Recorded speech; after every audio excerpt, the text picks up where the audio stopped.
አኮኩሉ ፋሚሊ የመረጃ የምክርና የአውታረ መረብ መድረክ ነው። ለእናንተ ጠቃሚ የሆኑ መረጃዎችን በጤና፣ በትምህርት፣ በንግድና በተለያዩ የማህበራዊ ጉዳዮች ይዘላችሁ ይቀርባል። ለጤና ባለሙያዎች የተዘጋጀ ስኮላርሺፕ ነው። የሚዘጋው የፊታችን ሐሙስ ሜይ 1 ነው። ይሄንን እድል እናያመልጣችሁ። እነማን ናቸው ለዚህ መስፈርቱን የሚያሟሉ? የመጀመሪያ የጤና እንክብካቤ የሚሰጡ ለምሳሌ ሐኪሞች፣ የትኛውንም ሐኪም ሊሆን ይችላል። የነርስ ረዳቶች ነርስ ፕራክቲሽነርስ፣ ፊዚሽን አሲስተንስ፣ ነርስ ሚድዋይፍስ አዋላጅ ነርሶች ማለት ነው። እነዚህ መስፈርቱን ያሟላሉ። እነዚህ መስፈርቱን ካሟሉ መስፈርቱ ሌላው ምንድን ነው? የአሜሪካ ዜጋ መሆን አለባቸው። ቋሚ ነዋሪ ይሄንን ያሟላል?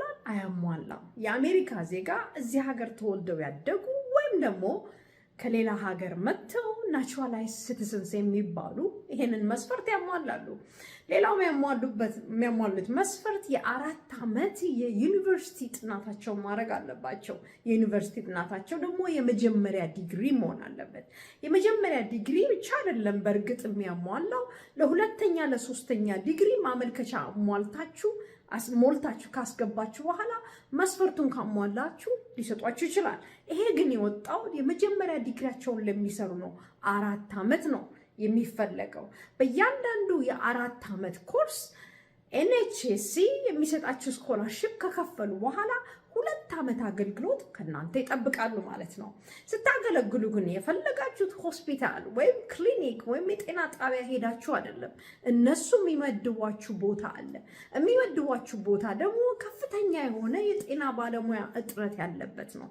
ይሄን የጤና ባለሙያ እጥረት ያለበትን ቦታ ሄዳችሁ ለህብረተሰቡ መልካም አገልግሎት ሰጥታችሁ እናንተም ደግሞ እዳችሁ ተከፍሎ ረዘም ያለ በመንግስት መስሪያ ቤት ውስጥ አገልግሎት የመስጠት እድል እንዲኖራችሁ ነው።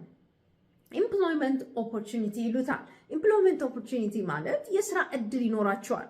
በእርግጥ ከኮሌጅ ትወጣላችሁ። ከኮሌጅ ከወጣችሁ በኋላ 2 ዓመት ታገለግላላችሁ። ከዛስ ፌደራል ገቨርንመንት ውስጥ ወይም ማዕከላዊ መንግስት ውስጥ የረጅም የሆነ የሙያና የስልጠና እንዲሁም ደግሞ የሙያ እድገት እንዲኖራችሁ በሩ ይከፈታል ማለት ነው። እርስ በርስ የምትተዋወቁበት ማህበረሰብ ውስጥ ትገባላችሁ። ኮሚኒቲ ያላቸው HSC በፊት ያገለገሉ አሁንም እያገለገሉ ያሉ እነዚህን በሙሉ አንድ ላይ አድርጎ ማህበረሰብ ፈጥሯል።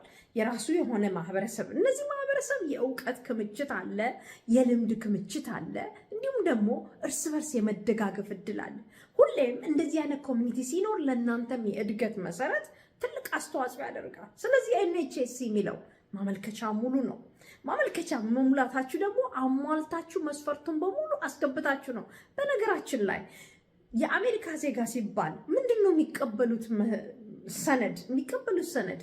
የልደት ሰርተፍኬታችሁን፣ ፓስፖርታችሁን ይህንን ያሉ ይቀበላሉ። ግን የጋብቻ ወረቀት አይቀበሉም፣ ሶሻል ሴኩሪቲ አይቀበሉ፣ ግሪን ካርድ አይቀበሉ፣ የመንጃ ፍቃድ አይቀበሉ። እነሱ የሚቀበሉት የልደት ሰርተፍኬት ወይም ፓስፖርት ነው። ይሄን ደግሞ አሟልታችሁ ካቀረባችሁ እናንተን ይቀበሏቸዋል። ሙሉ የሆነ የትምህርት ወጪዎችን ይሸፍናሉ። ለትምህርት ተጓዳኝ የሆኑ ወጪዎችንም እንደዚሁ ይሸፍናሉ።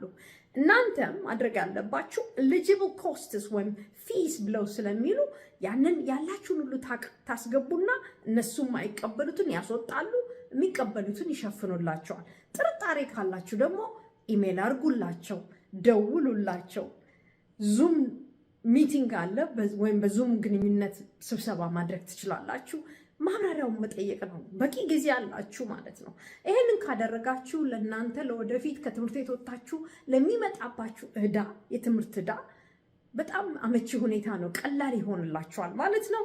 ሊንኩን በዩቲዩብ ቪዲዮ ኮሜንት አስቀምጥላችኋለሁ። መልካም እድል። ዌብሳይታችንን akulkulufamily.com ይጎብኙ።